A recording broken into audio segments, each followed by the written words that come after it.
Okay, once again, I have to admit that I'm truly shocked at the response that I have been receiving concerning soap carving. A lot of them are parents who want to learn how to carve little soap figures for their children and give it to them, for bath time and things like that. And others, it's young teens who want to do it. I know wood carving is not for everyone. Um, it takes, usually years of skill to learn wood carving. I mean, what I'm saying is years practicing doing things like that. And basically with soap carving, most anyone can learn to soap carve, and I believe anyone can learn to wood carve, but it just takes a lot of time. And I got a letter from a guy from England that said he doesn't have the wood available, stuff like that. He'd love to want to learn how to carve figures of soap, and you can make permanent figures out of them by spraying them with a deft or something like that, or acrylic. So since there has been such a demand for it, then wood carving will always be my most important factor. But if people want to learn soap carving, then let's teach it. I mean, that's what teaching is all about. Teaching is about helping those learn that want to learn specifically a certain thing. So let's basically, I've been using just a bar of ivory soap. You can use colored bars or other things like that. You can also buy soap in bulk for bigger projects and stuff like that. But for right now, I'm going to concentrate on ivory. Now, these are two different bars of ivory soap, and as you can see, one is a little bit bigger. One's also a little bit thinner, or not quite as wide as the other. But you can buy, let me put them together like this. You can buy them in different sizes, as with other soap. I try to stick with ivory because, and we'll use some other colored soaps and stuff, but I try to stick with it for that particular reason. And so I wanted to show you that when you pick up soap, sometimes it's smaller than another or whatever. And soap carving is really very, very, it requires a knife. Most of the time I use a carving knife to do it, but you don't have to use a carving knife. And a lot of people say, well, when you use your carving knife, what do you do? Well, you simply run hot water over it and get the soap off of it, and then wipe it down clean, and it doesn't damage your knife or anything like that. Don't leave the soap on there. I mean, because it can have a gum film that you leave on it. But just after every time, wipe it off. Okay. Now today we're going to do another simple project. This is the smaller bar of ivory. Now a lot of people will say, well, how do I do a pattern or something like that? Well, let me move this knife. Now we've already done some carvings with soap. We've done the whale, we've done the heart, we've done the boot and the fish. These are relatively simple carving that we can do. Now, understand also, for those that are carvers, if you want to do a little something more intricate or has a little experience in carving, then you can also produce carvings as intricate as this. I took a couple of bars of soap, and these are actually two figures that I did with soap, and I sprayed them. Once you spray them with a little acrylic or something like that, actually they become harder than you think. Now, they're not, when I'm saying they're harder, they're not to throw around. These are not to be given to children and thrown around if you want to keep them, because they will break. Basically what it does is the acrylic seals the outside of the soap and hardens that. So, but it's still, they're not figures that you can give the children to play with. They'll break them in such a way. So they're not play toys. They're just for decoration, or you put them in your bathroom or whatever. And people are quite amazed by. But you can carve anything in soap that you can carve with wood, but you are limited to the thickness and the amount of size and things like that that you do. These are quite intricate pieces that I have done with soap, but you can do them. Now, let me show you what we're going to do here. Now, what you want to do first is find you a pattern. For instance, I found a little pattern here, a little duck pattern, okay?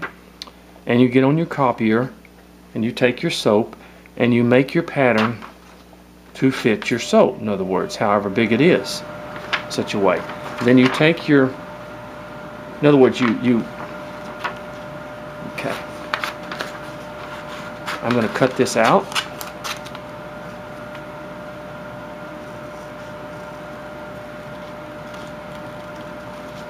Just cut it out in a general idea.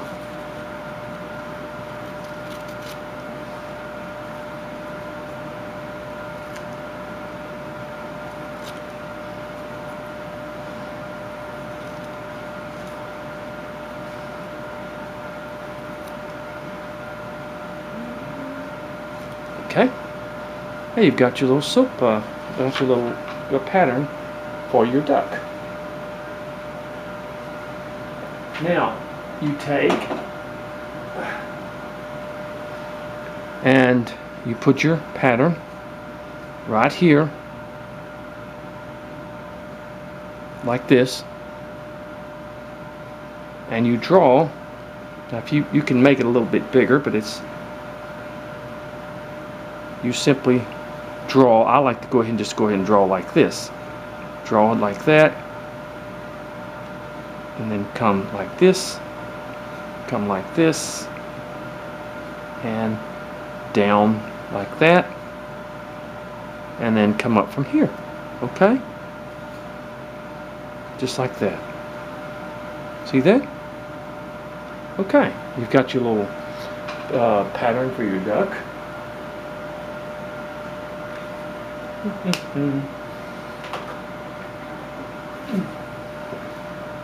Now you take your knife. Now part of this is going to be gone anyway, so we're just going to take the top part off of this thing.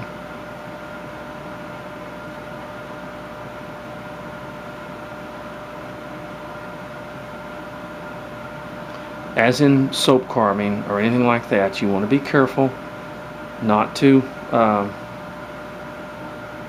be careful. Now you're usually not going to cut yourself in soap carving because it just goes through the. Okay, I'm just taking that off right there. Okay. It's best to be on a table or something to do this. I'm just doing this like this because so that you can see.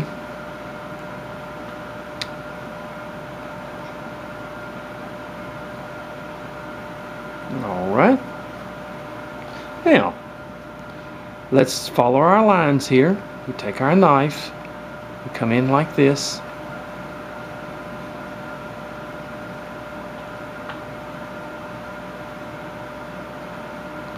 okay, as we kind of go around, kind of do this number, there we go. We take our knife and we just sort of follow.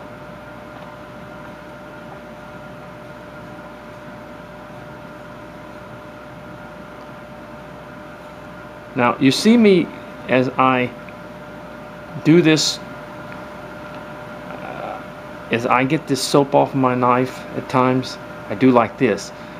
I would suggest that you get a towel or something. I know how to, but don't go too don't go too low and then cut your finger. I'm just used to this kind of stuff. Okay.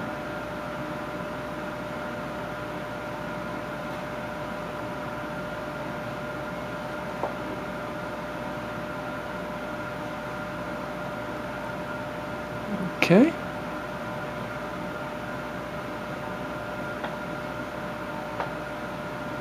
Okay, we have the general idea now of our little duck. Okay.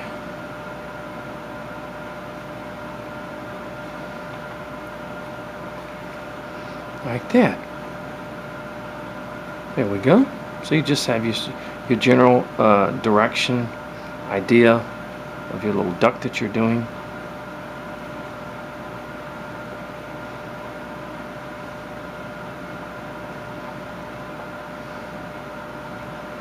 Alright, now, of course, the bill of the duck is going to go forward, okay?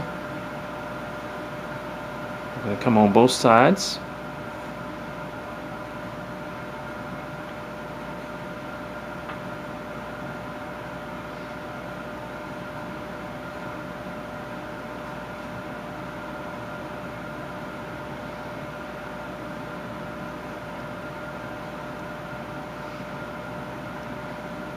Okay, we're going to just kind of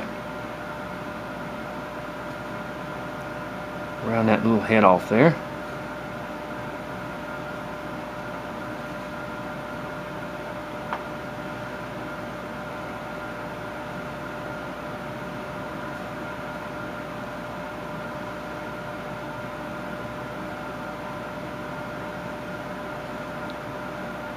We're going to kind of bring this down in here.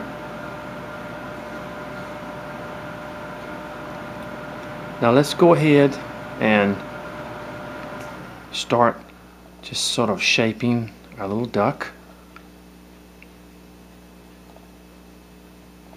Just like that. As I call rounding it off a little bit. This is going to be a simple little duck.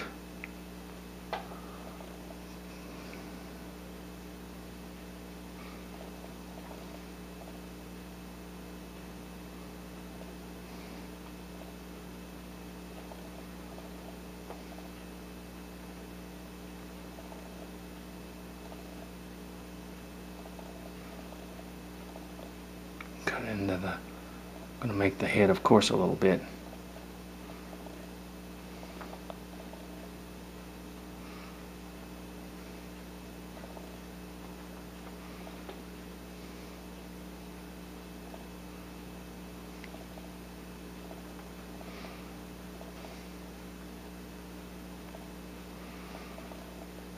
All right. Now we're going to bring our little duck down like this. There we go. Now we get kind of, as we get closer to the actually formation of the duck. I'm sorry, my time's up now, but so far we have a little form of a duck here, okay? We just have to bring it down. We just have to shape it, form it. Okay? Okay.